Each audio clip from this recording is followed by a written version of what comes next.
সন্ধ্যার ঠান্ডা হাওয়াটা উপভোগ করার জন্য একজোট হয়ে বাঁশের মাচাটাতে বসেছে পলাশ, মৃত্যুঞ্জয় আর সুধা বুড়ো। কিন্তু ঠান্ডা হাওয়া তো দূর, চারিদিকে যেন একটা গুমোট গরম হয়ে রয়েছে। সুধা বুড়ো গরমটা কাটানোর জন্য হাত পাখা নিয়ে হাওয়া করে চলেছে অনবরত। তারা তিনজনই জেলে, নদীতে মাছ ধরে তারপর সেগুলো বাজারে বেচে যা উপার্জন হয় সেটা নিজেদের মধ্যে ভাগ করে নেয় তারা। একটাই নৌকা তাদের, তাই তিনজন একসাথেই মাছ ধরে। এই গরমে আর টেকা যাচ্ছে না, হাওয়া করে করে হাত ব্যথা হয়ে গেল। এই শোন তোরা, কাল হাট বসবে, একটু তাড়াতাড়ি বেরোতে হবে বুঝলি। তোরা আবার ঘুমিয়ে পড়িস যেন কালকে। না না কাকা, আমি কাল তাড়াতাড়ি পৌঁছে যাব। ভোরের দিকে উঠে সোজা হাঁটা দেবো ঘাটের দিকে। ও নিয়ে চিন্তা করো না তুমি একদম। আমিও তাড়াতাড়ি পৌঁছে যাব, আমাকে নিয়ে চিন্তা করতে হবে না। আচ্ছা ঠিক আছে, তাহলে ওই কথাই রইল।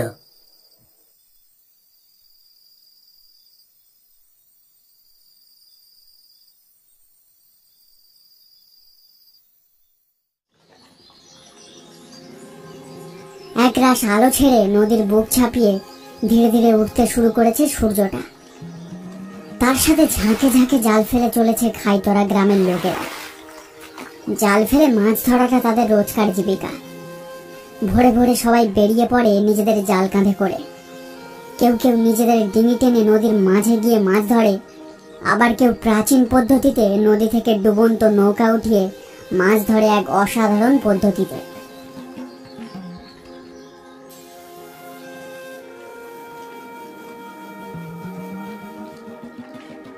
পলাশ, মৃত্যুঞ্জয় আর সুধা বুড়ো নিজেদের নৌকাটা ডাঙায় বেঁধে রেখে মাছ ভর্তি জালটা কাঁধে নিয়ে চলতে শুরু করেছে হাটের উদ্দেশ্যে। এমন সময় নরেন নিজের জালটা কাঁধে নিয়ে হেলতে দুলতে এগিয়ে আসে তাদের দিকে। কি গো মৃত্যুঞ্জয়দা, আজ তো অনেক মাছ হয়েছে দেখছি তোমাদের। ভালোই তো বেচা কেনা হবে আজকের হাটে, কি বলো? নরেনের কথায় মুখ ভার হয়ে যায় মৃত্যুঞ্জয়ের। সে যেন সম্মত হতে পারছিল না নরেনের এই কথায়। তাই নাকি? তা তুই কি কম মাছ ধরেছিস নাকি? তোর মাছ তো তোর একা, তুই একাই লাভের টাকাটা পাবি, আর আমাদের তো ভাগের মাছ, আমরা তিনজন মিলে ভাগ পাবো লাভের টাকাটা। তাইলে লাভটা কার হবে শুনি? এই চোরছো কেন হে মৃত্যুঞ্জয়দা? আমি তো মজা করে বললুম কথাটা। যাবে, তোমরা হাটের দিকে যাচ্ছ তো, আমিও যাবো হাটে। কিন্তু এই ফটকেটা যে কোথায় গেল খুঁজে খুঁজে হয়রান হয়ে যাচ্ছে। কে জানে, একা মাছ ধরছে বোধ হয়। কেন রে, ফটিক আজ তোর সাথে মাছ ধরতে আসেনি? না গো কাকা, আমার মনে হচ্ছে ফটকেটা বোধ হয় পাঁচজলার দিকে গিয়েছে মাছ ধরতে। সে কি রে, ওই জলাটা তো অভিশপ্ত জলা, আর তার উপর ওই জলাতে আবার কুমিরও আছে। সেটা জেনেও কোন আনন্দে গেল পাক জলার দিকে মাছ ধরতে? আর তুই বা জানলি কি করে যে ও পাক জলার দিকে গিয়েছে? আরে সত্য আর ফটকেটা কাল রাতে আমাকে এড়িয়ে নিজেদের মধ্যে কি একটা সলা পরামর্শ করছিল। কানাঘুষো শুনলুম আজ ভোরে নাকি ও আর সত্য পাঁচজলার দিকে গেছে। ও গেছে, যাবে, আমার কি। তা কাকা, তোমরা কি আজ এখানে দাঁড়িয়ে বেলাটা কাভার করে দেবে ভাবছো নাকি? হাট যে শুরু হয়ে যাবে, সেখানে পৌঁছতে হবে তো নাকি? হ্যাঁ চলো কাকা, আর দেরি করাটা ঠিক হবে না। আচ্ছা চল তাহলে। এই নরেন, তুইও চল, একসাথে যাই আজ সবাই মিলে। নরেন সম্মতি সূচক মাথা নাড়ে।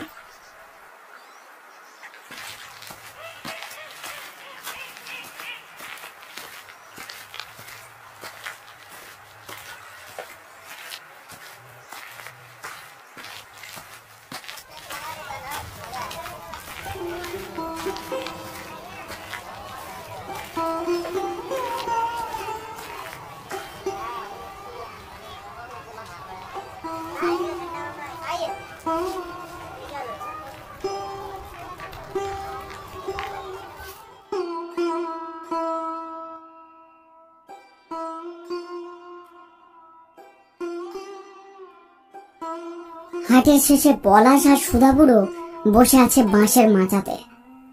গ্রামের কিছু ছোকরা বৃদ্ধ মিলিয়ে হয় এই আড্ডাটা, কিন্তু আজ কারোর পাত্তা নেই। সকলে যেন ভুলেই গেছে সন্ধ্যের গল্পের আড্ডার কথাটা। সুধাবুড়ো বসে তামাক খাচ্ছিল। পেশায় তিনি জেলে, কিন্তু তিনি আরো একটা বিদ্যা জানেন, যেটা হলো ওঝা বিদ্যা।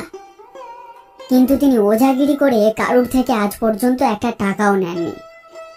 কেউ টাকা দিতে চাইলে তিনি বলতেন, ধুর পাগলা, টাকা নিয়ে ওঝা বিদ্যাটাকে আমি অসম্মান করতে পারবো না। তুই বরং টাকাটা নিয়ে বুড়ো ঠাকুরের পুজো দিস। বুড়ো ঠাকুর সহায় হলেই সবার মঙ্গল। সুধাবুড়ো বলতেন মাছ ধরেই তার একার দিন চলে যায়। একা মানুষ, বিয়ে করেননি তিনি। গ্রামের ছোটখাটো বিপদে সব সময় সবার পাশে থাকেন, তাই গ্রামের লোকেরা তাকে খুব শ্রদ্ধা করে। কাকা, আজ কি কেউ আসবে না নাকি? আজ তো বুড়ো ঠাকুরের পুজো নিয়ে একটা আলোচনা ছিল, সেটা কি সবাই ভুলে গেল নাকি বলো তো? আর এই মৃত্যুঞ্জয়দা আবার কোথায় গেল বলো তো? তারও তো কোনো পাত্তা নেই দেখছি। কি জানি, আমিও তো তাই ভাবছি। এবারেও প্রত্যেকবারের মতো চাঁদা সংগ্রহ করার দায়িত্বটা ভাবছিলাম মৃত্যুঞ্জয়কেই দেব, কিন্তু ওর তো কোনো পাত্তাই নেই। ওর বদলে তুই দায়িত্বটা নিয়ে নিস ভাবধন, বুঝলি? সেটা নিয়ে তুমি চিন্তা করো না কাকা, ওতে আমার কোনো আপত্তি নেই, আমি সব দেখে নেব। এমন সময় মৃত্যুঞ্জয় হন্তদন্ত হয়ে মাচার সামনে এসে দাঁড়ায়। তারপর যেন সে হাঁপাতে হাঁপাতে বিচলিত স্বরে বলে ওঠে, কাকা, জলার পাড়ে নাকি সত্যকে দেখা গিয়েছে, কিন্তু ফটিকের কোনো খোঁজ নেই। সত্য নাকি পাগলের মতো অবস্থা হয়ে গেছে। সবাই ওই জলার পাড়ের দিকেই গেছে। আমি ওই দিকে যাচ্ছি, তোমরাও চলো। ওরা তিনজন হন্তদন্ত হয়ে জলার কাছে এসে পৌঁছায়। জলার পাড় থেকেই ওরা মোটা গাছটার কাছে বেশ কিছু ভিড় দেখতে পায়। ভিড় পেরিয়ে ওরা সামনে এগিয়ে গিয়ে দেখে সত্য গাছের গোড়ায় বসে পাগলের মতো আচরণ করে চলেছে। দুটো হাত তুলে সে একভাবে মাথা চাবড়াচ্ছে আর এক কথায় আওড়ে চলেছে, ফটিককে টেনে নিল, ফটিককে টেনে নিল, রক্ত রক্ত, কত রক্ত, ফটিককে টেনে নিল, কত রক্ত। ভিড়ের মধ্যে কত লোক কত কথা বলা বলি করে চলেছে। পলাশ সত্যকে কিছু বলতে যাচ্ছিল, কিন্তু সুধাবুড়ো তার কাঁধে হাত রেখে তাকে থামিয়ে দিয়ে নরম স্বরে বলে ওঠে, থাক থাক, কিছু জিজ্ঞেস করিস না এখন। মনে হচ্ছে ও মর্মান্তিক কিছু দেখে ফেলেছে। ওকে আর ঘাটিয়ে লাভ নেই, তুই বরং নরেনকে সামলা। নরেনের চোখে জল। মনে মনে সে প্রচন্ড কষ্ট পেয়েছে এই আকস্মিক দুর্ঘটনায়। কষ্ট পাওয়ারই কথা, ফটিক যে তার অনেক দিনের পুরনো মাছ ধরার সঙ্গী ছিল। হঠাৎ করে কি থেকে যে কি হয়ে গেল।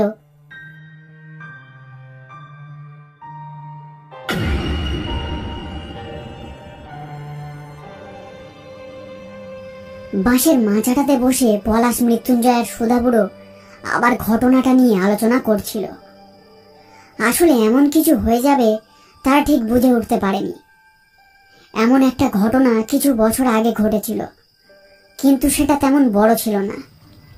বাঁধ জলাতে অনেক মাছ পাওয়া যায়, সেই লোভে গ্রামের একজন গিয়েছিল ভোরে মাছ ধরতে।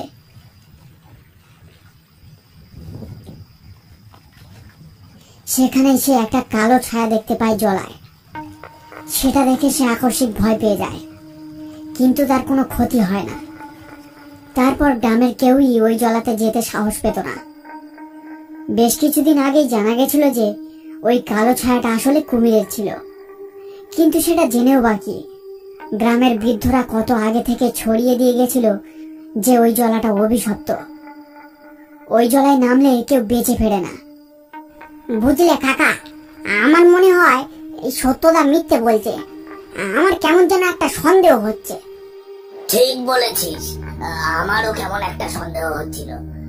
নৌকার উপর কুমির উঠে ফটিককে টেনে নিল আর সত্যকে ছেড়ে দিল। সন্দেহজনক ঘটনাটা।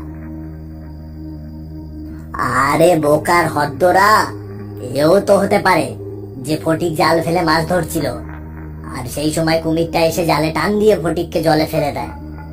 তারপর বাকিটা যাই হোক কাকা, নরেনের যে একটা খোঁজ নেওয়া দরকার। হয়তো সে ভয়ে পাকজলার আশেপাশের কোনো একটা ডাঙায় উঠে আছে। সেটার তো একটা খোঁজ নিতে হবে নাকি? আরে পাগল হলি নাকি? সত্য কি আউড়ে যাচ্ছিল শুনিসনি? রক্ত দেখেছে, তার মানে কুমির ওকে টেনে নিয়েছে জলার ভিতরে। তারপর আর কি কিছু বলার থাকে নাকি? মৃত্যুঞ্জয় এবার একটু চুপ হয়ে যায়। সে যেন মন মরা হয়ে পড়ে সুধা বুড়োর এই কথায়। সেটা লক্ষ্য করে পলাশ মৃত্যুঞ্জয়কে বলে, কি গো মৃত্যুঞ্জয় দা, তুমি কেমন মন মরা হয়ে পড়লে যে বড়? কিছু ভাবছো নাকি? আমাকেই তো ভাবতে হবে, তোদের আর ভাবনা কিসের? সুধা বুড়ো এই কথাটা শুনে একটু অবাক হয়ে যায়। কেন রে, কি হলো তোর আবার? এমন করে বলছো যেন কিছুই জানো না। তোমাদের কারো সংসার নেই, কিন্তু আমার সংসার আছে। সুযোগ পেলে বউ আমার সারাক্ষণ খিটখিট করে। এই ভাগের টাকায় তোমাদের মতো কি আমার সংসার চলে নাকি?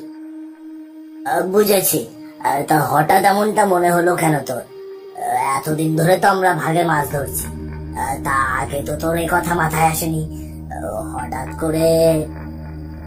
হঠাৎ করে নয় কাকা, এটা আমি অনেক দিন থেকে বলবো ভাবছিলাম, কিন্তু বলতে পারছিলাম না। এবার আর সহ্য করা যাচ্ছে না বউয়ের এই খিটখিটানি। আমার রোজগারটা বাড়াতেই হবে এবার দেখছি। তা রোজগারটা কিভাবে বাড়াবি ভাবছিস? কিভাবে আর, যেহেতু তোমাদের খরচ কম, তাই তোমাদের ভাগ ওই মানে মাছের ভাগের টাকাটাও কম দেওয়া দরকার হিসেব মতো। এই কথাটা শুনে পলাশ ভুরু কুচকে বলে ওঠে, সে কি কথা? এমন কথা তো নৌকাটা কেনার সময় হয়নি আমাদের মধ্যে। নৌকা কেনার সময় আমাদের মধ্যে কথা হয়েছিল কি সমান ভাগে রোজগারটা ভাগ হবে। কি বলো কাকা? হ্যাঁ, সেটা তো ঠিক, কিন্তু মৃত্যুঞ্জয় যখন বলছে, ওর কথাটাও তো ভাবতে হবে নাকি? ওর তো পরিবার আছে, তাদের খরচ আছে। তুমি যাই বলো কাকা, এ বিষয়ে আমি একমত হতে পারবো না। সবার সমান ভাগ হওয়ার কথা ছিল প্রথম থেকে, আর সেটাই হবে। এর কোনো নড়চড় আমি মেনে নেব না। আর নৌকাটা কেনার সময় তখন মনে ছিল না পরিবারের কথা? হ্যাঁ? পলাশের এমন কথা শুনে মৃত্যুঞ্জয়ের রাগে গা জ্বলে ওঠে। সে কটাক্ষ দৃষ্টিতে পলাশের দিকে তাকিয়ে দেখে, তারপর সুধা বুড়োকে উদ্দেশ্য করে বলে ওঠে, তাহলে আর কি, উপার্জন বাড়ানোর জন্য আমাদের বেশি বেশি মাছ ধরতে হবে।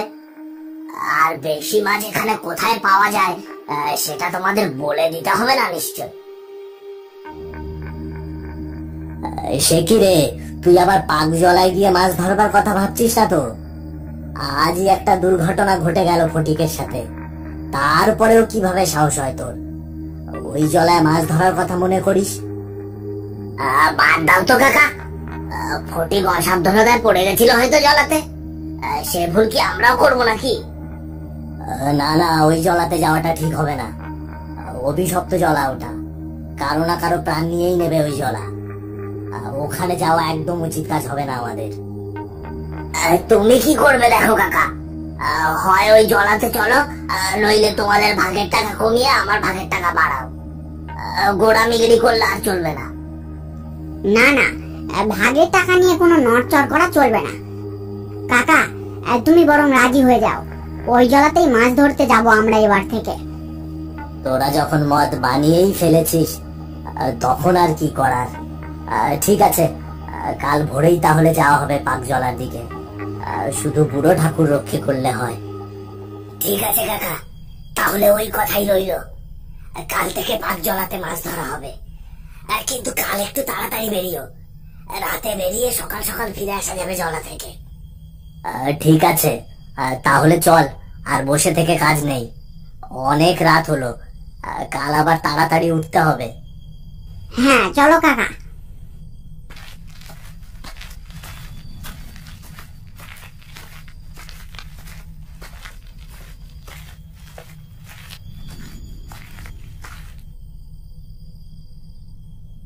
রাতে শোবার সময় সুধা বুড়ো পাঁক জ্বলার কথা ভাবতে ভাবতে এক সময় ঘুমিয়ে পড়ে।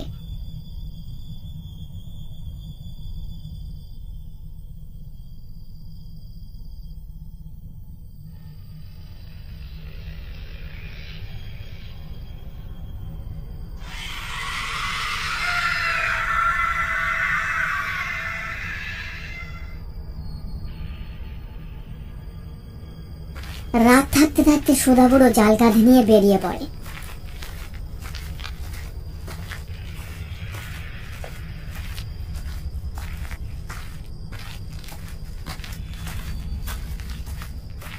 নদীর ঘাটে পৌঁছে সুধা বুড়ো দেখে পলাশ আর মৃত্যুঞ্জয় দাঁড়িয়ে আছে ঘাটে।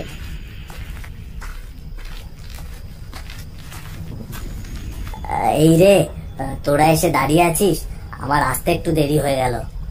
যাকে চল চল, তাড়াতাড়ি ফিরে আসতে পারলেই বাঁচি। তারপর নৌকাতে বসে সুধা বুড়ো বুড়ো ঠাকুরের নামে প্রণাম জানায়। হে বুড়ো ঠাকুর, রক্ষে করো আমাদের, রক্ষে করো। পলাশ নৌকার দাঁড় টানতে শুরু করে দেয়।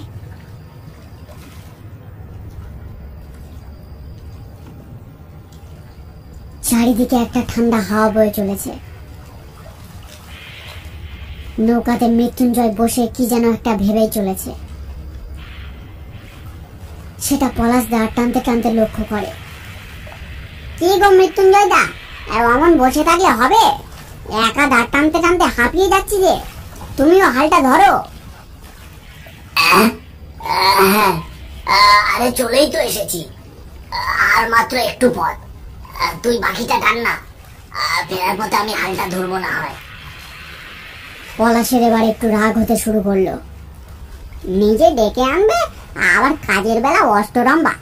কিন্তু দেখো, বাবুর ভাগের টাকাটা আবার বেশি চায়। হ্যাঁ,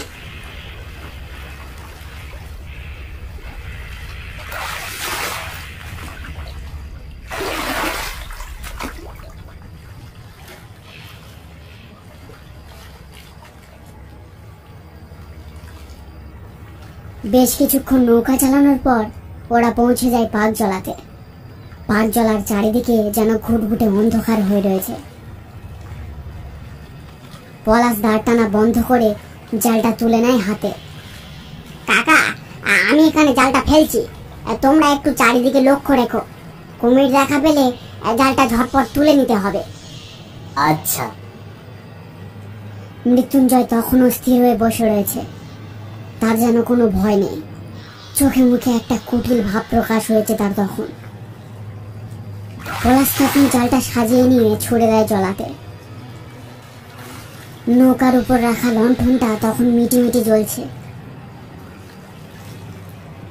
চারিদিকে একটা ঠান্ডা হাওয়া বয়ে চলেছে। মৃত্যুঞ্জয় চারিদিকে দেখে চলেছে এক কুটিল দৃষ্টি নিয়ে। সে যেন কারোর উপস্থিতির অপেক্ষায় আছে।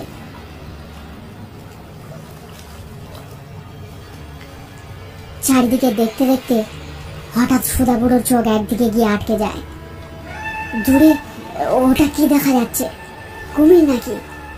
একটা কালো বস্তু জলার কাদা জল চিরে এগিয়ে আসছে ওদের দিকে। সুধা বুড়ো ভয় চেঁচিয়ে ওঠে। পলাশ, জালটা গুটিয়ে নে, গুটিয়ে নে। মনে হচ্ছে একটা কুমির এগিয়ে আসছে আমাদের নৌকাটার দিকে। এসে কি? পলাশ ধরপড় করে জালটা টানতে শুরু করে। সেই সময় মৃত্যুঞ্জয়ের চোখে মুখে একটা উল্লাস ফুটে ওঠে।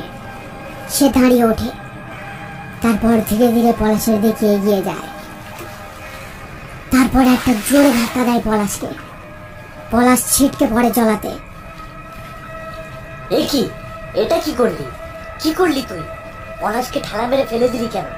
তোল তোল, ওকে ওপরে তোল। কুমির ঘোরাফেরা করছে, ওকে যে টেনে নেবে। একদম এগোবে না কাকা, নইলে নইলে তোমাকেও ফেলে দেবো নৌকা থেকে। মরুক বেটা, মরুক। খুব বার বেড়েছিল। হ্যাঁ, এদিকে পলাশ সাঁতার কেটে নৌকায় ওঠার চেষ্টা করছে, কিন্তু সে কিছুতেই পা দুটোকে নিজের নিয়ন্ত্রণে আনতে পারছে না। তার পা দুটো পেঁচিয়ে ধরে আছে পাকজলার অভিশপ্ত লতা। এক সময় হাতের জোর কমে আসে পলাশের। সে পাকজলাতে তলিয়ে যেতে শুরু করে। সুধা বুড়োর চোখে জল চলে আসে। কি করলি তুই? ছেলেটাকে মেরে ফেললি। বেশ করেছি, এবার তোমার পালা। ভেবেছিলাম তোমায় ছেড়ে দেবো, কিন্তু তোমাকে ছাড়লে চলবে না। কোনো প্রমাণ রাখা যাবে না। একাই নৌকাটা দিয়ে মাছ ধরবো আর ব্যবসা করবো। মৃত্যুঞ্জয় ধীরে ধীরে এগোতে থাকে সুধা বুড়োর দিকে। হঠাৎ ঝপাস করে একটা শব্দ হয়। জলের নিচে থেকে বেরিয়ে আসে একটা বীভৎস মূর্তি। শরীরটা পলাশের মতো, কিন্তু কিন্তু সেটা আদৌ পলাশ নয়। কি বিভৎস রূপ তার! ভয়ে জড়সড় হয়ে পড়ে মৃত্যুঞ্জয় আর সুধা বুড়ো। কি কি কি কি এটা? এটা কি পলাশ নাকি? পলাশের শরীরটা হাওয়ায় ভাসতে ভাসতে এক সময় ঝাঁপিয়ে পড়ে মৃত্যুঞ্জয়ের উপর। ছপাস করে একটা শব্দ, তারপর সব নিস্তব্ধ। কিছুক্ষণ পর আবার জলের নিচে থেকে বেরিয়ে আসে পলাশের শরীরটা। শুধু শরীর বলা ভুল হবে ওটাকে। পলাশের শরীরটা ধীরে ধীরে নৌকার উপর নেমে পড়ে। তারপর মুখটা হা হয়ে যায়। মুখ থেকে একটা সাদা ধোঁয়া বেরিয়ে আসে। একটা সময় ধোঁয়াটা পরিণত হয় একটা শরীরে। শরীরটা কার সুধা বুড়ো সেটা স্পষ্ট চিনতে পারে। ফটিক, তুই? হ্যাঁ, আমি। তোর এই হাল হলো কিভাবে? ওই সত্য আমায় ভুলিয়ে ভালিয়ে এই 5 জলাতে নিয়ে এসেছিল। তারপর ঠিক মৃত্যুঞ্জয়ের মতো সত্য আমাকে ঠেলা মেরে ফেলে দেয় জলে। ওর আসল উদ্দেশ্য ছিল আমায় মেরে নরেনের নৌকাটা কেড়ে নেওয়া। আমি বেঁচে থাকতে ও সেটা করতে পারতো না, তাই আমাকে এই 5 জলায় নিয়ে এসে ফেলে দেয়। আমি আমি কত চেষ্টা করেছি, কিন্তু কিন্তু আর উঠতে পারিনি। কতটা কষ্ট নিয়ে মরেছি আমি, কিন্তু কিন্তু ওই সত্য বেটাকেও আমি ছাড়িনি। এই জলাতে ওকে পুঁতে দিয়েছি আজ। পুঁতে দিয়েছি এই জলাতে। পলাশ এখনো বেঁচে আছে।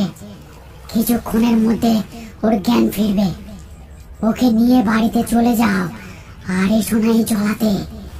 এই জলা অভিশপ্ত, অভিশপ্ত এই জলা, অভিশপ্ত। বলতে বলতে ফটিকের শরীরটা আবার 5 জলায় তলিয়ে যায়। আকাশে অন্ধকার কেটে দিনের আলো বেরিয়ে আসতে শুরু করেছে। তখন সুধা বুড়ো পলাশের দিকে তাকায়। ধীরে ধীরে পলাশের জ্ঞান ফিরছে। তখন সুধা বুড়ো নৌকার দাঁড় টানতে শুরু করে। আর সে আসবে না এই জলাতে, আর কাউকে আসতেও দেবে না। ফটিকের শেষ কথাগুলো মনে করে সুধা বুড়োর চোখে জল আসে। আর এসো না এই জলাতে। এই জলা অভিশপ্ত, অভিশপ্ত এই জলা, অভিশপ্ত।